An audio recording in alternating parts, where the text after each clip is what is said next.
back to Between the Ribs with Jonathan Morris on Florida Man Radio. This is kind of turned into a whole show about family and kids and why I think it's partially our fault. Farm Faith Family. Farm Faith Family. This is a family event. Going right into Christmas, by the way. Ho, ho, ho. Merry Christmas to come. This will be our last show before Christmas. Oh, my goodness.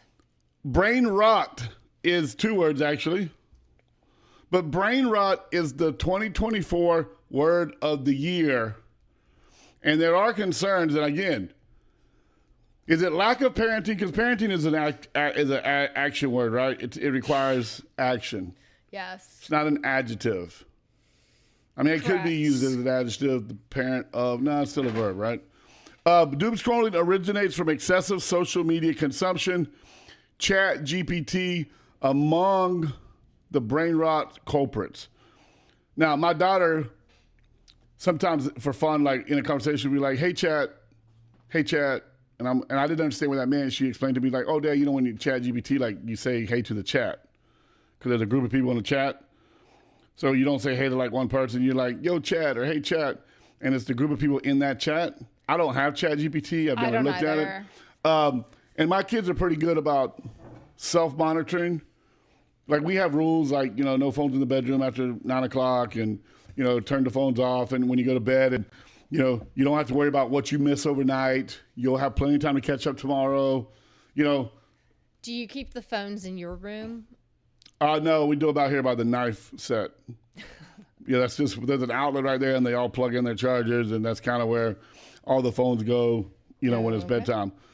Now, obviously, Alyssa's grown, you know, so she doesn't show what she wants with her phone. She still lives here, you know, in a little makeshift apartment we have.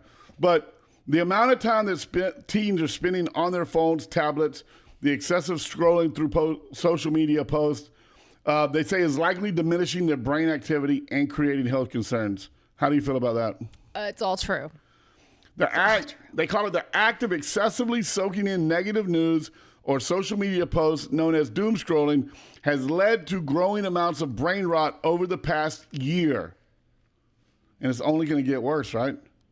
With more and more apps, more and more access. I'm almost an opponent for banning certain things for certain age groups.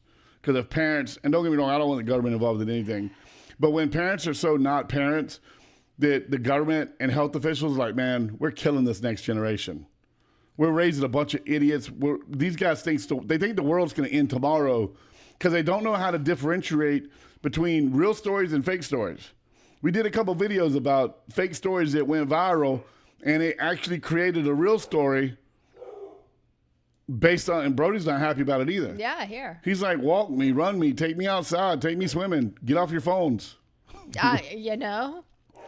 Anyways, I don't know. I'm having a hard time with this as a parent. Not with our kids, but I'm having trouble with it with my kids. I think it's a normal thing to have trouble with. My kid would rather scroll. She's even brought up Pinterest lately than she would rather read. Wait, the one that just learned how to ride a bicycle? No. Oh, okay. No. You got big problems. She does not have a phone. In fact, she dropped her tablet and it cracked. So we're like, hey, natural consequences. So sorry. And that is she's not getting a new one for Christmas. Santa ain't bringing her a new one? No. You all right? You need a break? You need a water break? No, we're good. But it is a constant thing. One of my kids last night, I was like, hey, you're going in to use the bathroom. Do not take your phone. Not because I think he's watching porn or anything. It's because he's literally scrolling and it takes him like 30 minutes to poop. Go ahead, keep going. We call him, we've always called him a slow pooper. And right. We now have this thing around our house where we basically hashtag, what was it? Probably pooping. Probably pooping. Does he, and he's not the only one. I had one of our kids do this, and we actually had to make the same rule. Don't take your phone in the bathroom. It's gross. There's no reason for it to be in there. Get your business done, literally, and then wash your hands, and then you can pick up your phone again. Right. But I'll tell you how you stop them. You want to know how to stop them? say, you do understand how gravity works, son. And he's like, well, what do you mean? Say, the longer you sit on a toilet with your bunghole exposed to gravity, it is in the relaxed, prone position. And your hemorrhoids and your inside and anal wall will start to fall out. And then you will be the 14, 15, 16-year-old with protruding hemorrhoids that bleeds when they wipe and can't play sports the way you want to because you're going to have to go see a doctor to get your hemorrhoids removed. Now, that is not the sole cause of hemorrhoids, but that is one thing. And I only know this because when I had to have my top and bottom done, that's something they talk to you about. Do you have problems with constipation? Do you have to sit on the toilet a long time to use the bathroom? Overexposure that could, and I have no hemorrhoids, thankfully. I have no polyps. I have no cancer. All of my tests came back completely clear. They did find something in my upper tract, but they gave me some medicine for it. They said, You've always had respiratory stuff, though, right? yeah, well, it was in my stomach, going down into my stomach lining, whatever. They said it was some type of an infection. They said it's common. A lot of people get it, and they put me on some medicine for it. They said it should go away, no problem. They're going to check it in 3 months. But that's why I get this thing on the side of my belly sometimes. I look like a starving Ethiopian with that little... Maybe I tell you sometimes, look, my stomach feels hard and bloated, but there ain't nothing in there. Anyways, this is what's concerning about it. From 2023 to now, 2024, in 1 year, the word brain rot and the effects of what they're now calling brain rot has increased by 230%. I believe it. In 1 year. It probably happens every day. It increases. Like if you sit there and watch your kid, they turn into zombies. Nothing around them matters. You could wave chocolate in front of them. They're so attached. They're so attached. The only thing I can tell parents is like, if you can avoid a phone, avoid it as long as possible. But now, once we got into middle school, all the teachers had syllabus with QR codes, and you had to have that QR code or print it at home and have mom. There's just No, I know. They've enabled it, and now we're trying to backtrack, and you can't. That's that toothpaste thing you said. You can't put the toothpaste back in the tube. Nope. Here's the problem, though. Cell phones, smartphones, tablets, all this stuff that's supposed to make us better has actually made us lazier. Teachers are lazier teaching. Parents are lazier parenting. It's easier when you don't want to be distracted or engage with your child, be like, here, take the tablet, go do something. Here, go watch a video. Here, go watch a movie. Here. And we've allowed that culture to happen because we no longer are engaged with our children like we're supposed to be.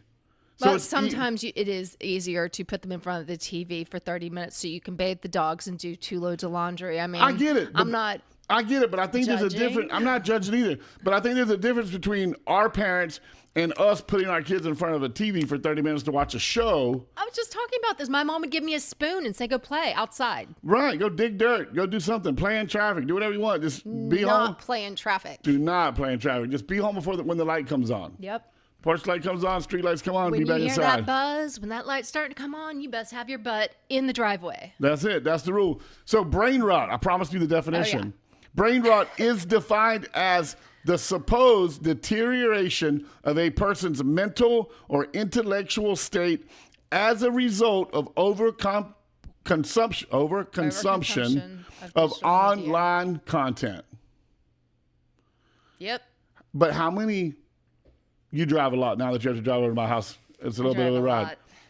How many red lights do you miss or green lights do you miss because every person in front of you in line at every red light takes an opportunity to check their phone, catch up on their phone, check their phone? I have no idea. It's not just children. It's adults. Adults are addicted. Yeah, we are. You know, it's sad. Because we have a computer that controls our life, that it's everything we need, and it's right in our pocket. And our kids see us do it. And then we pass it on to our kids. And at some point, we're going to have people that don't know how to do nothing but scroll. Yeah. We're creating an American of bunch of dummies. Pisses me off. Tell me about it. It really bothers me. It does. And I find myself feeling like a hypocrite because I'm like, they've got these and I know what it's doing to them and I don't want it to do it. But if I take it away from them, for no reason, for one, that makes me a bad person. So we only take it away for punishments, which works wonders. Right. They hate it when you take away their phone. kind of like in the 90s if you got your video system taken away. Well, it's like, you want to whoop it or you want to be grounded? And kids would choose to whip it because they didn't want to be grounded for a week from their TV or their Xbox or their Atari or whatever they had. I didn't get the options. Oh, really? I came from a whooping family. Yeah. And I don't know if it shows or not, but I don't know what that's supposed to look like. I don't know either. And I don't know if this is a good segue or this ties in. All right. Okay. But the 15-year-old that opened fire at the Christian school Okay. has this supposed manifesto online, has this supposed Twitter, what do you call it? All these pages. Twitter? Is it I don't is know. it this that? And has this German boyfriend in Germany who is a real human being, not a made up person. Which is shocking, right? Because you said you thought it was going to be some old man that was. So we're talking about Natalie Samantha Rupnow, the Yes. alleged shooter, because we still have to say she's alleged. How? Why do we Because- have to play those games? Because we do. Because otherwise you get canceled and banned. Okay, so she's alleged. Yes. The asinization of this, because Where's that? I had a whole list of stuff yesterday. oh, you did. It was on the laptop. You had it all No, opened up. Right. No, I had like an entire piece of paper. I'm gonna take a drink of my sweet tea while you look that up. I don't know where it is, so I can't read from it. But Is it under yeah. is it under your book that may get us banned? So we're gonna save it for the sixth segment. Nope. I may not have it with me, but her parents, I mean, she came from parents who had been married and divorced multiple times from each other. She was currently living with her dad. I didn't see anything weird about her. I didn't see anything about her mom. Her dad and her joined a rifle club or a shooting club or something, Right. and they would go and do that on the weekends. So, you know, a Nothing father wrong with teaching that. responsibility with guns. Right. She kind of isolated to herself, like to wear collared shirts, ties, combat boots. And I'm like, the girl was just born in the wrong decade, really, because what we would have done to have our own combat boots in the 90s would have been amazing. Yeah, a lot of people wore that back then. Yeah, I'm like, I didn't wear the tie, but Avril Lavigne did. Yeah, is that where? And I'm saying supposedly, right? Right. Because I saw a story about it was a trans kid trying to do testosterone replacement and all that and be a man, but we don't know if that's true. We don't know if it's verified. Well, every It does- source I'm finding says that is false, and that was a quick judgment. So it was, her name was Natalie, but she identified as Samantha. Maybe it was a bewitched statement. Maybe she liked something like that. She wanted to be like Samantha. I don't know. So she I don't just know. didn't like her name, maybe. Maybe that's it, or maybe she was born a girl and thought she was a boy, and maybe they told her she was a boy, and so she was transitioning to Samantha, who was really a girl. I'm stretching. She was already a girl. She was already a girl. Yeah. And she's got a German boyfriend that possibly knew about all this. Right. He had the manifesto, so And he didn't say nothing to nobody. And it's a really dumb manifesto. Did you read it? It just sounds like an angry 12-year-old. it does. It sounds. It's very. I didn't read all of it because I just don't have that kind of time. Right. But It was 4 pages. It's okay. You don't have Oh. that much time. It's I still don't totally have that okay. much time. Yeah, it was I really thought it was dumb. 70 pages. No, reading it was really, really dumb. I am dumber for it. you have lost time in your life I that you cannot get have. back. Correct. And again, here's the sad thing: we have another case of a child who's now dead. And we lash out and we want answers. We have anger. You have the people on gun control side saying it's the guns' fault. We gotta restrict guns. You have the people on the sexual side saying, well, she was a disturbed teen that wanted to be this and she couldn't be that. And she was lashing out at Christianity because Christianity opposes, that lifestyle. They're trying to enforce their rules and regulations on people. And you have a Christian school that she attended, by the way, right? Wasn't cheap. Her parents had to pay for that. Yeah. And her dad was obviously involved in church to some extent. Yep, he was giving out sacrament in one of his Facebook pictures, standing right next to the priest. I don't know if they were Catholic. I don't know what kind of religion, but obviously they have some sort of moral high ground. Something. There's something there, right? They go to a Christian school. They go to church. But also, the mom and dad married and divorced several times is really It's a weird. little strange. You know, so far there's nothing about abuse or molestation or anything on the kid. But again, we find ourselves in a situation where somebody failed this kid, right? She was in counseling, and she was in counseling with her mom like 4 years ago. Really? And I'm not excusing her behavior. Please do not take me the wrong way. 3 people that are passed away. You got the teacher, a 14-year-old, and then the 15-year-old student. And this is one of the things that I don't understand about our society. So West and what was the other kid's name? Varaga? Oh, wait. So Aaron West, Aaron West, 42 years old. Ruby Vergara, 14 years old. Vergara. Vergara, a freshman. They were the 2 victims in the school shooting. This is what I don't like. And Heather and I had a conversation about it because when my brother got killed Don't go into detail. in an accident, they could not pronounce him dead on the side of the road. They had to fly him in a Trauma Hawk helicopter to Palms West Hospital.